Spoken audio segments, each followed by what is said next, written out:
الله أكبر.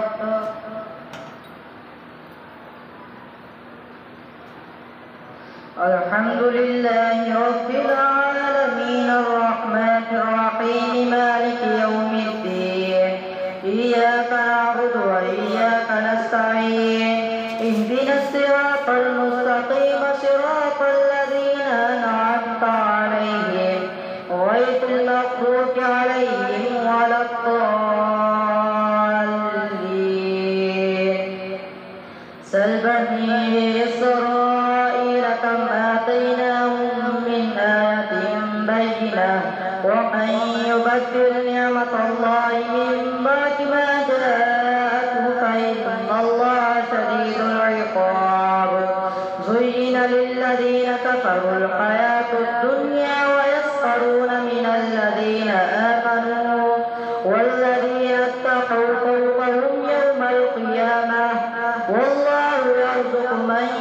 يشاء بغير حساب. كان الناس أمة واحدة فبعث الله النبيين مبشرين ومنذرين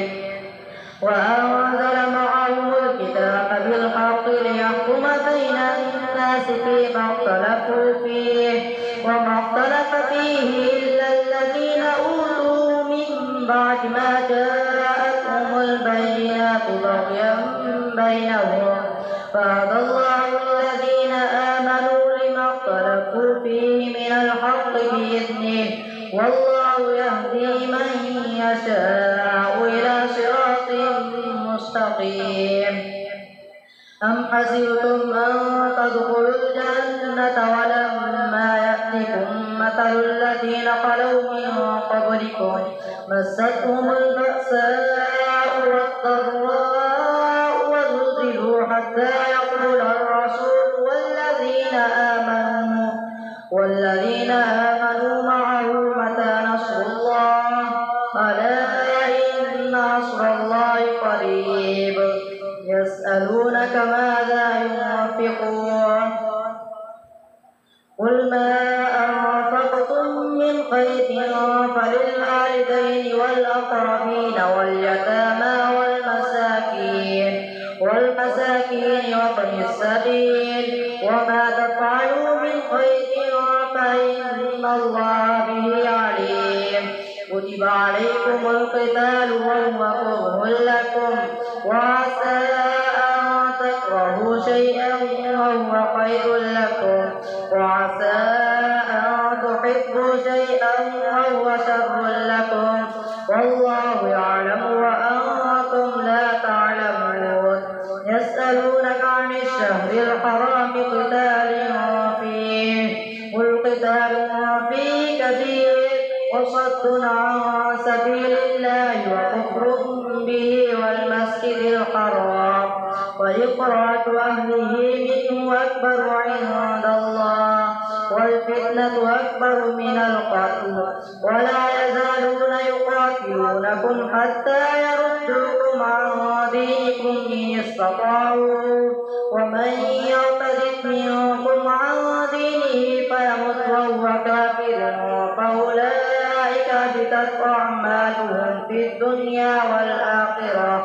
وأولئك أصحاب النار هم فيها خالدون.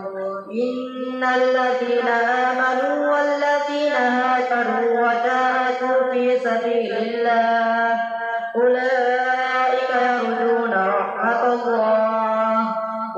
والله غفور رحيم. يسألونك عن الخمر والميسر قل فيهما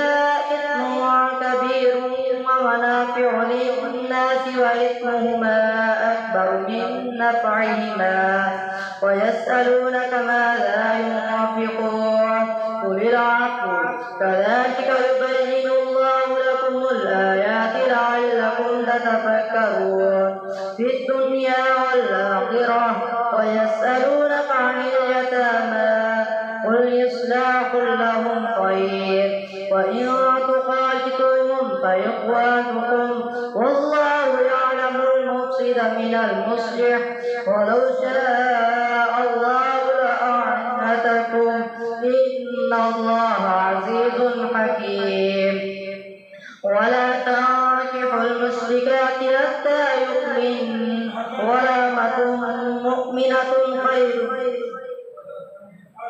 ولا تنكحوا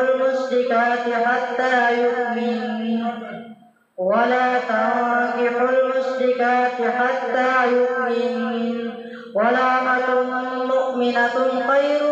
من مشركة ولو أعجبتكم ولا تنكحوا المشركين حتى يؤمنوا ولعبد مؤمن خير من مشرك ولو أعجبكم أولئك يدعون إلى النار والله يدعو إلى الجنة والمغفرة بإذنه ويبين آياته للناس لعلهم يتذكرون ويسألونك عن المحيض قل هو أذى فاعتزلوا النساء في المحيض ولا تقربوهن حتى يطهرن فإذا تطهرن فأتوهن من حيث أمركم الله إن الله يحب التوابين ويحب المتطهرين نساؤكم حرث لكم فأتوا حرثكم أنى شئتم وقدموا لأنفسكم واتقوا الله واعلموا أنكم ملاقوه وبشر المؤمنين ولا تجعلوا الله عرضة لأيمانكم أن تبروا وتتقوا وتصلحوا بين الناس والله سميع عليم لا يؤاخذكم الله باللغو في أيمانكم ولكن يؤاخذكم بما كسبت قلوبكم والله غفور حليم للذين يؤلون من نسائهم تربص 4 أشهر فإن فاءوا فإن الله غفور رحيم وإن عزموا الطلاق فإن الله سميع عليم والمطلقات يتربصن بأنفسهن 3 قروء ولا يحل لهن أن يكتمن ما خلق الله في أرحامهن إن كن يؤمن بالله واليوم الآخر وبعولتهن أحق بردهن في ذلك إن أرادوا إصلاحا ولهن مثل الذي عليهن بالمعروف وللرجال عليهن درجة والله عزيز حكيم الطلاق 2 فإمساك بمعروف أو تسريح بإحسان ولا يحل لكم أن تأخذوا مما آتيتموهن شيئا إلا أن يخافا ألا يقيما حدود الله فإن خفتم ألا يقيما حدود الله فلا جناح عليهما فيما افتدت به تلك حدود الله فلا تعتدوها ومن يتعد حدود الله فأولئك هم الظالمون فإن طلقها فلا تحل له من بعد حتى تنكح زوجا غيره فإن طلقها فلا جناح عليهما أن يتراجعا إن ظنا أن يقيما حدود الله وتلك حدود الله يبينها لقوم يعلمون وإذا طلقتم النساء فبلغن أجلهن فأمسكوهن بمعروف أو سرحوهن بمعروف ولا تمسكوهن ضرارا لتعتدوا ومن يتعد حدود الله ومن يفعل ذلك فقد ظلم نفسه ولا تتخذوا آيات الله هزوا واذكروا نعمة الله عليكم وما أنزل عليكم من الكتاب والحكمة يعظكم به واتقوا الله واعلموا أن الله بكل بكل شيء عليم. الله أكبر.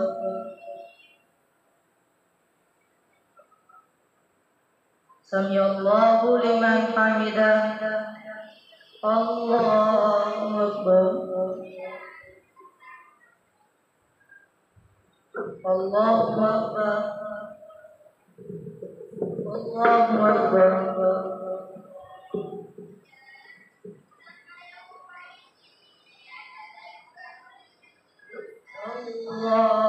الله أكبر. الحمد لله رب العالمين الرحمن الرحيم مالك يوم الدين إياك نعبد وإياك نستعين اهدنا الصراط المستقيم صراط الذين أنعمت عليهم غير المغضوب عليهم ولا الضالين. وإذا طلقتم النساء فبلغن أجلهن فلا تعضلوهن أن ينكحن أزواجهن إذا تراضوا بينهم بالمعروف ذلك يوعظ به من كان منكم يؤمن بالله واليوم الآخر ذلكم أزكى لكم وأطهر والله يعلم وأنتم لا تعلمون. والوالدات يرضعن أولادهن حولين كاملين لمن أراد أن يتم الرضاعة وعلى المولود له رزقهن وكسوتهن بالمعروف لا تكلف نفس إلا وسعها لا تضار والدة بولدها ولا مولود له بولده وعلى الوارث مثل ذلك فإن أرادا فصالا عن تراض منهما وتشاور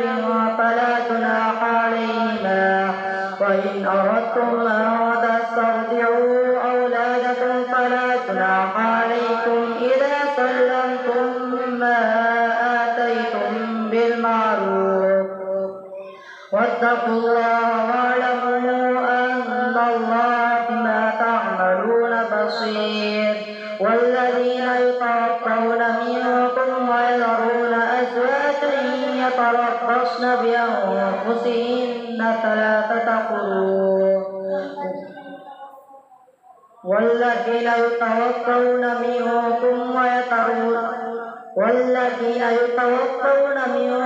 ويذرون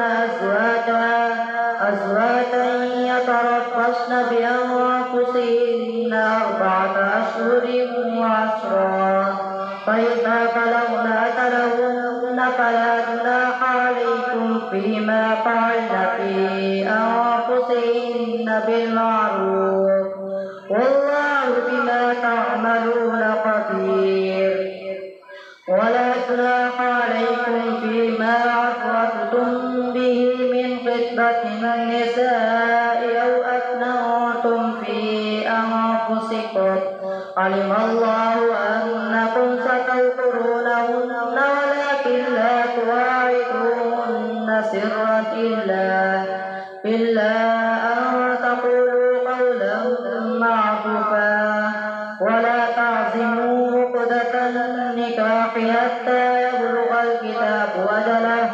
واعلموا أن الله يعلم ما في أنفسكم فاحذروه واعلموا أن الله غفور حليم. لا جناح عليكم إن طلقتم النساء ما لم تمسوهن أو تفرضوا لهن فريضة ومتعوهن على الموسع قدره وعلى المقتر قدره متاعا بالمعروف حقا على المحسنين. وإن طلقتموهن من قبل أن تمسوهن وقد فرضتم لهن فريضة فنصف ما فرضتم إلا أن يعفون أو يعفو الذي بيده عقدة النكاح وأن تعفوا أقرب للتقوى ولا تنسوا الفضل بينكم إن الله بما تعملون بصير حافظوا على الصلوات والصلاة الوسطى وقوموا لله قانتين فإن خفتم فرجالا أو ركبانا فإذا أمنتم فاذكروا الله كما علمكم ما لم تكونوا تعلمون والذين يتوفون منكم ويذرون أزواجا وصية لأزواجهم متاعا إلى الحول غير إخراج فإن خرجن فلا جناح عليكم فيما فعلن في أنفسهن من معروف والله عزيز حكيم وللمطلقات متاع بالمعروف حقا على المتقين كذلك يبين الله لكم آياته لعلكم تعقلون ألم تر إلى الذين خرجوا من ديارهم وهم ألوف حذر الموت فقال لهم الله موتوا ثم أحياهم إن الله له فضل على الناس ولكن أكثر الناس لا يشكرون وقاتلوا في سبيل الله واعلموا أن الله سميع عليم من ذا الذي يقرض الله قرضا حسنا فيضاعفه له أضعافا كثيرة والله يقبض ويبسط وإليه ترجعون ألم تر إلى الملأ من بني إسرائيل من بعد موسى يقاتل بنبي لهم ابعث لنا ملكا نقاتل في سبيل الله قال هل عسيتم إن كتب عليكم القتال ألا تقاتلوا قالوا وما لنا ألا نقاتل في سبيل الله وقد أخرجنا من ديارنا وأبنائنا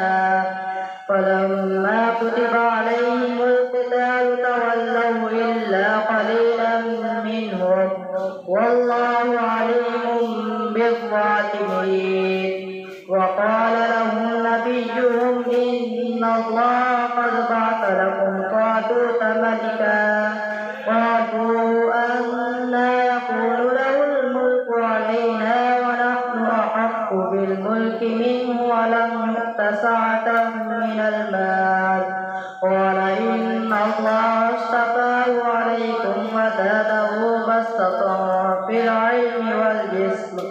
والله يؤتي ملكه من يشاء والله واسع عليم وقال لهم نبيهم إن آية ملكه أن يأتيكم التابوت فيه سكينة من ربكم وبقية مما ترك آل موسى وآل هارون تحمله الملائكة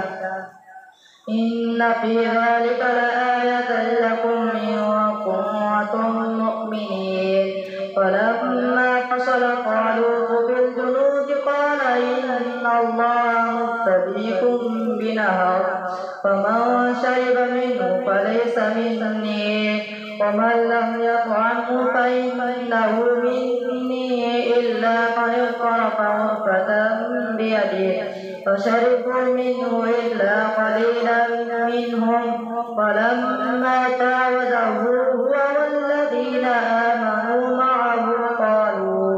قالوا لا طاقة لنا اليوم بجالوت وجنوده قال الذين يظنون أنهم ملاقو الله كم من فئة قليلة غلبت فئة كثيرة بإذن الله والله مع الصابرين ولما فرغوا لجالوت وجنوده قالوا ربنا أفرغ علينا صبرا وثبت أقدامنا وانصرنا على القوم الكافرين فهزموهم بإذن الله وقتل طالوت جالوت وآتاه الله الملك والحكمة وعلمه مما يشاء ولولا دفع الله الناس بعضهم ببعض لفسدت الأرض ولكن الله ذو فضل على العالمين تلك آيات الله نتلوها عليك بالحق وإنك لمن المرسلين اللهم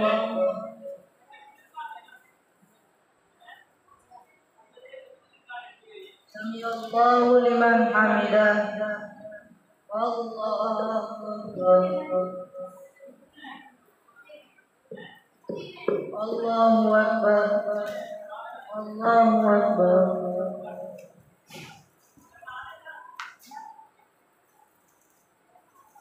الله أكبر